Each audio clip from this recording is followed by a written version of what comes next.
Welcome back to Positively Port St. Lucie. I'm Sarah Prohaska, Communications Manager here at the City of Port St. Lucie. For our next segment, we figured it is tax season. Even if you've already filed your taxes, we have an expert here on our staff, Stanley Fidgey, who does cybersecurity for the city and is our main cybersecurity manager. And it's tax season. People are thinking about their information security. So we thought we'd bring Stanley on to offer our residents some tips that they can use in their daily life. So thank you, Stanley, for coming back on. We really appreciate you. Good morning. Thanks for having me again. Right. Pleasure to be here. All right, and I also have Whitney Frazier, also of the Communications Department. She's joining us for this segment. Good morning. See if she can think of some questions for Stanley here. Great. So basically, it's tax season. By the time this airs, most people will have paid their taxes already, but Right. might be good to think about next year and some things you can keep in mind for next year when you're working on your vital information for taxes, Right. and ways to keep it secure. So Right. what are some tips you have for us, Stanley? Well, first of all, as noted, we're going to provide some tips today for next year's filing, but also some things that are still applicable for this year. Okay. And one of the main items is whether you file electronically or in paper form, if you're really sensitive to the information that you're providing in those forms, I recommend that you go to the irs.gov website and you can get what's called a PIN code and have that issued to you so that when you file, it's a form of, in our prior segment, we talked about two-factor authentication where it's something you know and something you have. Yeah. So obviously the documentation is something you have, and then the PIN code that you would receive from the IRS to authenticate that when you're filing via paper or electronically, that with that PIN code, it helps them verify that it is who you say you are when you file, because only you know that PIN code that they issue you. And the PIN code, just like a password and a username, is changeable. So I would recommend highly doing that, whether it's in paper form or electronic form, as a future recommendation. If you filed your taxes this year, you have plenty of time to file for the PIN code next year, and you can just go to the irs.gov website to request that. That's great, because that way, that could totally stop someone from filing in your name. Correct. Right. And that's what happens a lot of times is the other tips are that you want to file as early as possible. So of course, if you file this year or kind of file towards that April now 17th deadline, you really want to try to file each year as soon as possible. But of course, you have to wait for the proper timing of when you receive your W-2s, your 1099s, all the different documents you might receive, either whether you're a business for yourself or from an employer, and your bank statements and all these types of things, to get all the information together as soon as possible and then file. And nowadays it is recommended to file, electronically, but some people still like to do the paper form. Yeah. And that's still acceptable. But the PIN code, as noted earlier, can be used either way. And you just want to, again, try to file as soon as possible. Why do you want to file as soon as possible? Is there any type of benefit to, as opposed to waiting to the last minute and having to scramble? But what is the benefit of that? Great question. And many benefits, actually. First one is that if someone else tries to file as a pseudo filing, you will have filed in advance. And when the IRS receives it later on, they'll say, wait a minute, this has already been filed. This is a false positive. They'll negate it and maybe even try to track the source of where this false filing came from, whether in electronic or paper form. The other reasons are that when you file in advance, as noted, they can track it, but then let's say you file later in the year, if someone else files before you because you delay your filing, then they might file a claim of a refund, and may in turn you wouldn't receive, and or if you are owing, it will then create a huge issue of having to work it out with the IRS as to what is the correct filing, and you have to go through all the motions to get that corrected, and in turn submit the proper information. As well, there are other issues regarding identity theft, and that's the big issue, is that if people are filing in advance of you, that means they already have your social security number, your address, your personal information, to the extent that they can file as you in advance.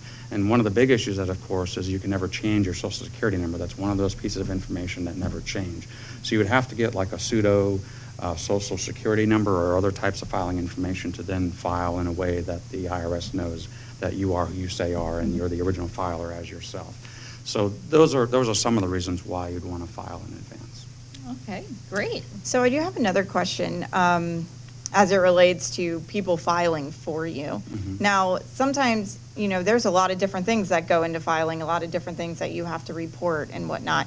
But for somebody who is going to file in your place, do like, do they have to report all those things, or are they just taking whatever they can find and reporting that and then getting refunds? Or are there like checks and balances in place that kind of, confirm that they're filing everything that they should be? No, and that's why it's such a dangerous situation, is that they'll just file whatever they want to file in order to get the largest amount of money back as possible from the IRS. So it's not contingent upon what it was filed the prior year. So let's say last year you had a business and this year they're filing as a single filer, and you filed married last year, but you're single this year. There's not really a check and balance per se within the IRS. There is if there's an audit. If they flag it for an audit, then they would go much further into why maybe the return has changed and the information is different from prior filing years. But when it's just submitted, it's just accepted that it's a truthful document. And that's what you're attesting to, is when you sign the bottom of the 1040, you're always attesting that this is truthful, to the best of my knowledge, the most accurate information, and you're submitting it as such. So they take it on at face value, and generally there are flags, let's say, but because if it's within the realm of reason, like if it's a $2,000 refund and maybe last year you paid in $500 or something, it's not something they're going to flag, because they acknowledge that people, let's say, may file married one year and may be single the next year due to being divorced. And they may, if they audited you, then they would maybe follow up then with some type of divorce documentation saying, I want to see your status change as to why you filed. But like if you're a mother and father with a family of 2, so you're filing as 4, and the next year that return comes in with no children, they wouldn't question that either, because maybe the child is of 18 years of age and they're filing their own tax return. There's so many things that they don't have the resources and time to look at every single return at that level to then generate these flags that they would go back to the filer and say, hey, is this accurate from last year? There probably should be, but it's a lot more work on their end. It would take a lot more resources to be able to do that. So that's why they try to do front-end solutions like providing a PIN code to say, help you file it correctly the first time as you are. And if someone's trying to file without that PIN code, let's say, then if the information is different, then that would be a way of knowing, because they didn't use the PIN code kind of a thing, or it would be a false PIN code. So it's not as hard for these people to go and file as somebody else, but what are some of the ways that they're obtaining this information that they're filing against you for? Right. A lot of ways is they will go what's called dumpster diving, or through your mailbox as well. A lot of times you might find that sometimes a piece of information, you might have been expecting a bill in the mail, so that's an easy way to get someone's home address.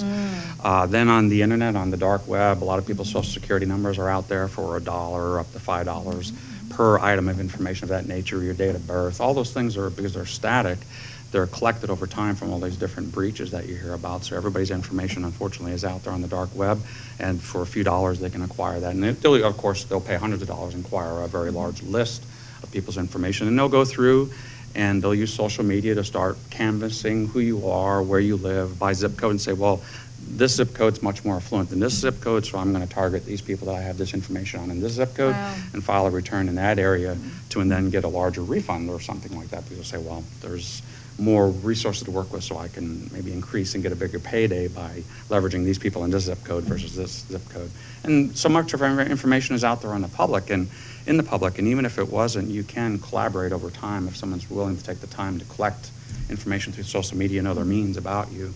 It just takes a little while to collect that, and then you become a target. And they may not use it right away. It might be 2 years from now that they use it.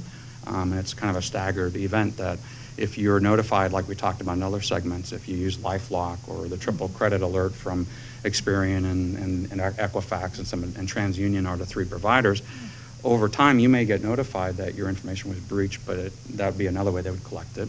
But they may not use it again for a couple of years. So even though you activate the alerts and the things that you try to do as a consumer to protect yourself, that information may be used a few years later, where once the alert, your security from the triple threat credit report that you might be paying for is now expired, then they use it. So they kind of wait, and they got really smart about timing it, because they know everybody's really reactive and shields up when something happens, but then a few years later is when they'll use it, when they know your shields are a little lower and nothing's happened, and then they use your information against you, such as filing a tax return. So keep your shields up at all times. Absolutely. Don't lower your shields. It's a 24/7, 365 world out there. So absolutely.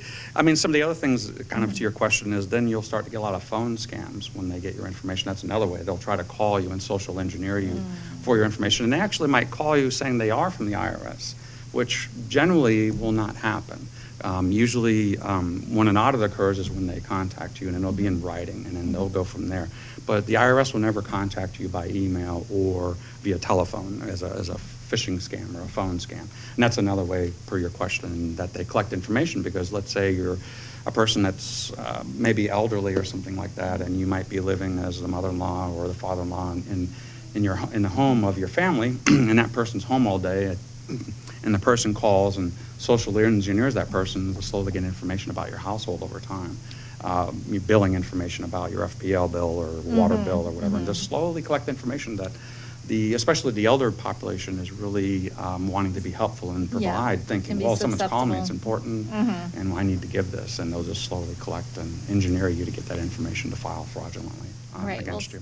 We are running out of time, so is there anything else before we let you go that you think our residents should know about this time of year? Sure. As noted, every year the IRS puts out what's called a dirty dozen of tax scams. So for 2018, there's a new list out there. I suggest you go out there to irs.gov. The top 3 are phishing, which is the email threat we just talked about, phone scams, which is social engineering by phone, and identity theft, which we talked a little bit about in regards to filing false tax returns, but it really applies to your credit history and all the other things that are out there that can be used against you. Right, so that's at irs.gov, and definitely go get your PIN number. Yes. And you said that's valid for if you're paper filing too, so would it be a PIN that a number you'd write on your form? Correct. Okay. Yep, you would issue that. And the other thing is when you file by paper, make sure that you do certified mail. So when you go to the post office, don't just submit it via first-class mail anymore, because unfortunately that's another way the tax return might not get there, knowing that along the chain of the mail system that someone just pulls it out and collects the information that way. So a safer way is to send it via certified mail, so that when it's there, someone signs for it on the other end, and you know it's got there safely, if you do submit it paper form. Wow. Okay, well, there's a lot to remember to keep and keep our shields up at all times. All right. Absolutely. Thank you, Stanley. We'll have you back on in a couple months to give us some more tips. You're always very helpful, keeping us on our toes about how to protect our information here in the city of Port St. Lucie. Absolutely. Glad to help. Thanks for having me. All I right. appreciate it. Thank you, Stanley. Thank you, Whitney. Happy to Good be here. questions. All right, and we'll be right back after these messages.